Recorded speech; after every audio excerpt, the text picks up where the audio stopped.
Αχ, τι ωραία μέρα σήμερα. Ηρεμία, επιτέλους. Τζένι! Δεν με λέτε τίποτα άλλο. Καλά, μπερδεύτηκα, τα έχω ξεχάσει όλα. Θέλω να μου δείξεις ξανά όλα τα ξύλα και τι κάνει το καθένα. Πάμε!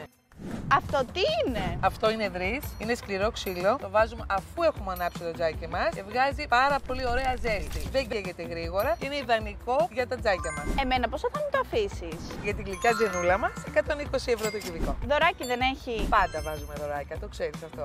Αυτό τι είναι? Αυτό είναι οξιά. Και αυτό? Και αυτό οξιά. Και εκείνο? Όλα αυτά είναι οξιά. Και τι κάνουνε? Η οξιά είναι μαλακό ξύλο. Το βάζουμε στην αρχή για να ανάψουμε το τζάκι μας και δίνει πάρα πολύ ωραία φλόγα. Δεν το χαϊδεύουμε. Ωραία. Και η τιμή του? Και η οξιά είναι στην ίδια τιμή στα 120 ευρώ. Και δωράκια. Αυτό τι είναι? Αυτό είναι πεύκο. Και αυτό? Και αυτό. Και αυτό? Και αυτό. Και όλα. Μην το πάμε πάλι από την αρχή. Είναι το πεύκο το φλογοβόλο. Δηλαδή?